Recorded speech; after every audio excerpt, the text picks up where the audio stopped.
വന്നിട്ട് സംഗമിച്ച് അത് ഒന്നായിട്ട് ഗംഗയായിട്ട് ഇവിടുന്ന് ഒഴുകുവാണ്. ദേവഭൂമിയിലൂടെ ഉത്തരാഖണ്ഡിലൂടെ 2024 സെപ്റ്റംബർ മാസത്തിൽ നടത്തിയ യാത്രയുടെ വിശദ വിവരങ്ങളാണ് ബിഫോർ മെമ്മറി ഫീഡ്സ് എന്ന ഈ ചാനലിലൂടെ നിങ്ങളുടെ മുന്നിലേക്ക് എത്തുന്നത്. കഴിഞ്ഞ 2 വർഷങ്ങളിലും നടത്തിയ യാത്രയുടെ വീഡിയോ ചാനലിൽ അപ്ലോഡ് ചെയ്തിട്ടുണ്ട്.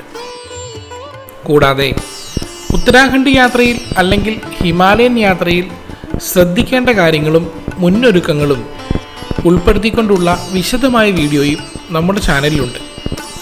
ലിങ്ക് ഡിസ്ക്രിപ്ഷനിൽ കൊടുത്തിട്ടുണ്ട്.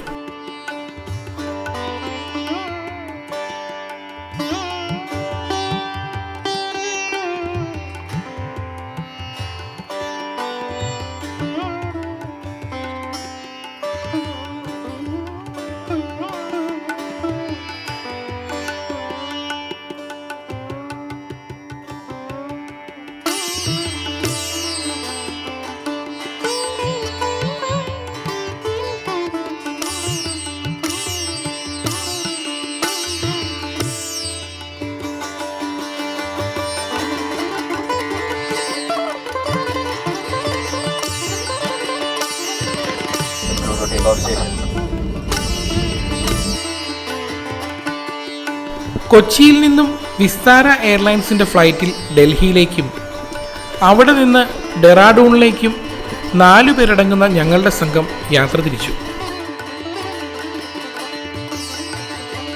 യാത്ര പ്ലാൻ ചെയ്യുന്നവർ ആദ്യം ചെയ്യേണ്ടത് ഉത്തരാഖണ്ഡ് ടൂറിസ്റ്റ് കെയർ എന്ന മൊബൈൽ ആപ്ലിക്കേഷൻ വഴിയോ അല്ലെങ്കിൽ ഉത്തരാഖണ്ഡ് ഗവൺമെൻറ്റിൻ്റെ വെബ്സൈറ്റ് വഴിയോ രജിസ്റ്റർ ചെയ്യുക എന്നുള്ളതാണ്. രജിസ്ട്രേഷൻ ഫോമിൻ്റെ കോപ്പി യാത്രയിലുടനീളം കയ്യിൽ കരുതണം.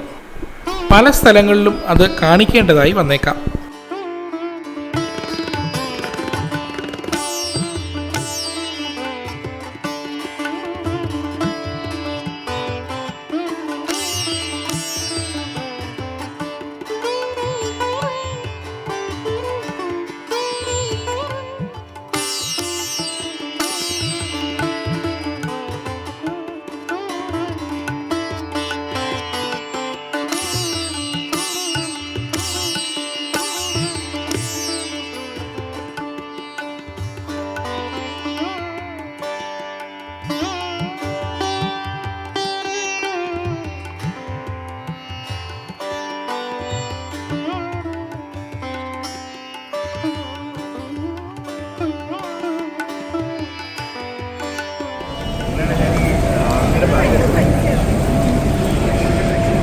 ഞങ്ങൾ ഡെറാഡൂൺ എയർപോർട്ടിലെത്തി. കേദാർനാഥ് യാത്രയുടെ ഭാഗമായിട്ട് ഞങ്ങൾ ഡെറാഡൂണിലെത്തി. ഇന്നിവിടെ സ്റ്റേ ചെയ്തിട്ട് നാളെ രാവിലെയാണ് ഞങ്ങളുടെ പാക്കേജ് ആരംഭിക്കുന്നത്. ഡെറാഡൂണിലെ ജോളിഗ്രാൻഡ് എയർപോർട്ടിലാണ് ഞങ്ങൾ ഇപ്പോൾ ലാൻഡ് ചെയ്തിരിക്കുന്നത്.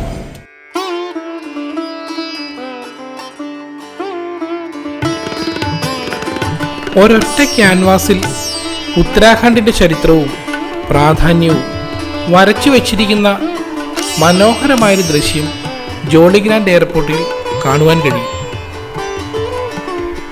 ശ്രീ ശങ്കരാചാര്യർ അദ്ദേഹം സ്ഥാപിച്ച ജ്യോതിർമഠം, പ്രതിഷ്ഠ നടത്തിയ കേദാർനാഥ്, ബദ്രിനാഥ് ക്ഷേത്രങ്ങൾ, യോഗി വര്യനായ മഹാവതാർ ബാബാജി, ഗണേശന് മഹാഭാരതം ഉപദേശിച്ചു കൊടുത്ത വ്യാസമുനി, ഹിമാലയൻ മലനിരകളുടെ മനോഹരമായ വശ്യഭംഗി ഒക്കെ ഈ ചിത്രത്തിൽ നമുക്ക് കാണുവാൻ കഴിയും.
എയർപോർട്ടിൽ നിന്നും കുറച്ചു മാറി ഒരു ചെറിയ ഗ്രാമപ്രദേശത്താണ് ഞങ്ങൾക്ക് താമസ സൗകര്യം കിട്ടിയത്.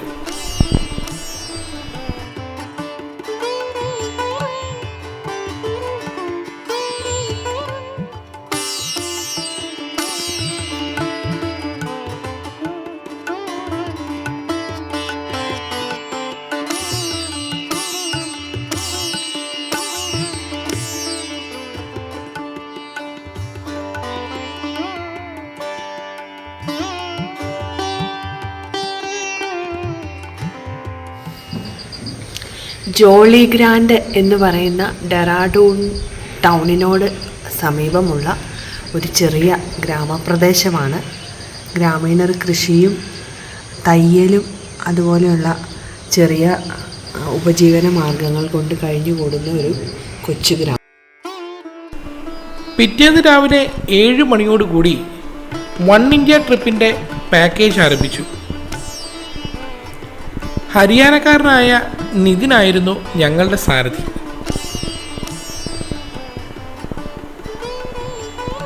രാവിലെ മുതൽ ചെറിയ മഴയുണ്ടായിരുന്നു. ഉത്തരാഖണ്ഡിലെ ക്ലൈമറ്റ് പ്രവചനാതീതമാണ്. അതുകൊണ്ട് തന്നെ യാത്ര ചെയ്യുമ്പോൾ ആവശ്യത്തിന് കമ്പിളി വസ്ത്രങ്ങൾ, മഴക്കോട്ടുകൾ, വാട്ടർ പ്രൂഫ് ഷൂസ് തുടങ്ങിയവ കരുതണം.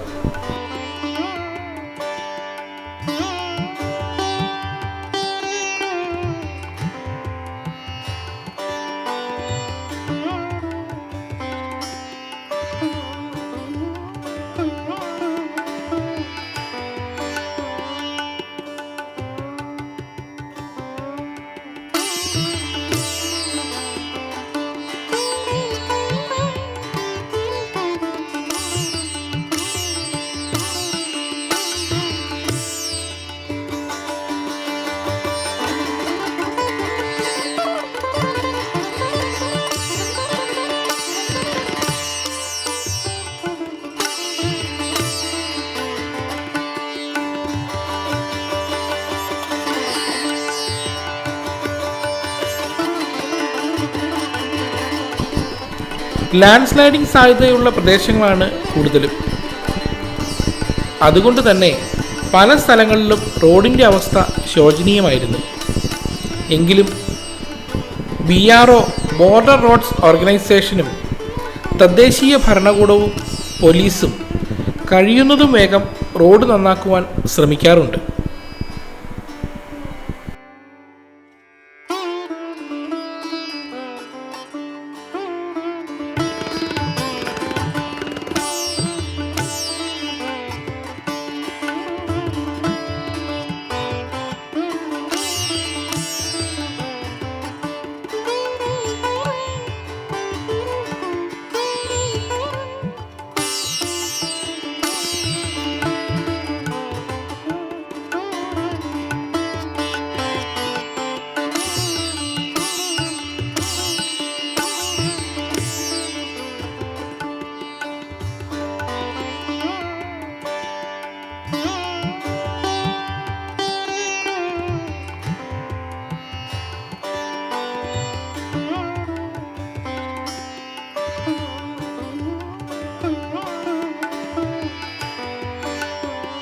ഗംഗാനദിയുടെ തീരത്തുള്ള ഒരു റെസ്റ്റോറൻറ്റിലിരുന്നാണ് ഞങ്ങൾ ബ്രേക്ക്ഫാസ്റ്റ് കഴിച്ചത്.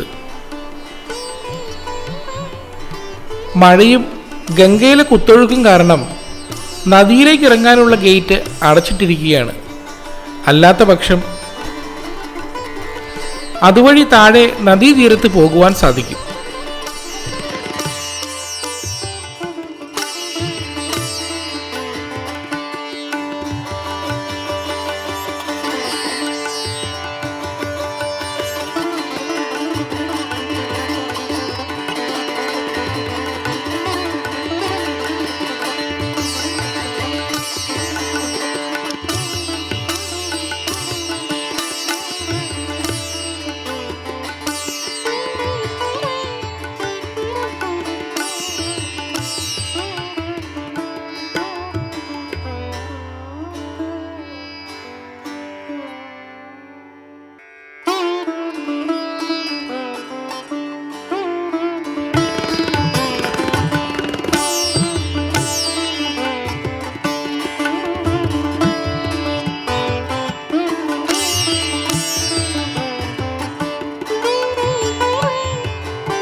ദേവപ്രയാഗിലെത്തി. ചെറിയ ചാറ്റൽ മഴയുണ്ട് കേട്ടോ. ക്ലൈമറ്റ് ഒരു റെയിനി ക്ലൈമറ്റാണ്. അപ്പോൾ ദേവപ്രയാഗ് എന്ന് പറഞ്ഞാൽ 2 നദികളുടെ സംഗമസ്ഥാനം. അളകനന്ദയും ഭാഗീരഥിയും സംഗമിക്കുന്ന സ്ഥലമാണ് ദേവപ്രയാഗ്.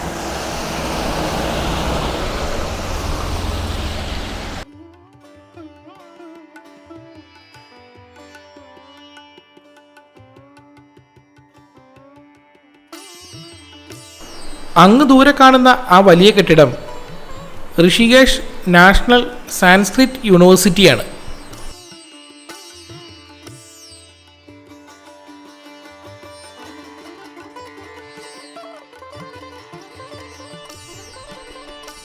ഋഷികേശിലേക്ക് ഇവിടുന്ന് 69 കിലോമീറ്റർ ആണുള്ളത്.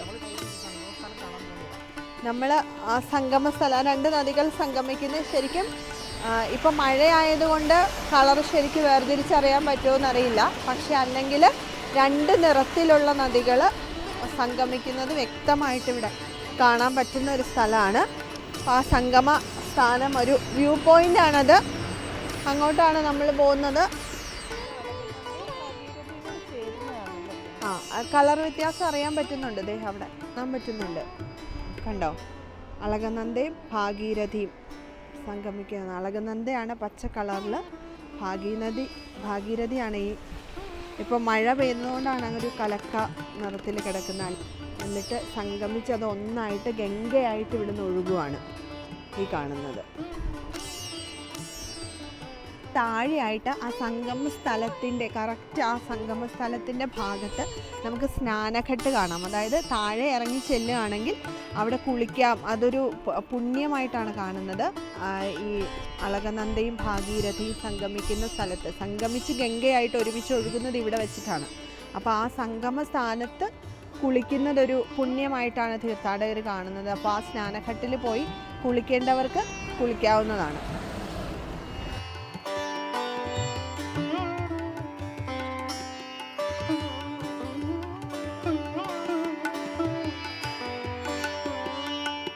ഒരു മലമ്പാതയിലൂടെ കടന്നു വന്ന് പാലം കടന്ന് അടുത്ത മലയിലൂടെ സഞ്ചരിച്ചാണ് നമുക്ക് പോകേണ്ടത്.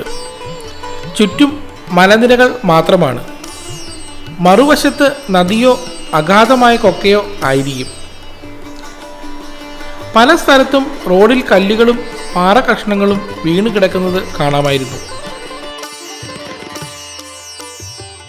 ചിലയിടങ്ങളിൽ റോഡ് തന്നെ വിണ്ടുകീറി ഗർത്തങ്ങളായും കാണപ്പെട്ടു. അതിദുർഘടമായ പാതയിലൂടെ ഗുപ്തകാശി ലക്ഷ്യമാക്കി ഞങ്ങൾ യാത്ര തുടർന്നു. ഗുപ്തകാശിയിലേക്ക് പോകുന്ന വഴി കണ്ട കാഴ്ചകൾ അടുത്ത വീഡിയോയിൽ. കൂടുതൽ വിശേഷങ്ങൾക്കായി കാത്തിരിക്കുക.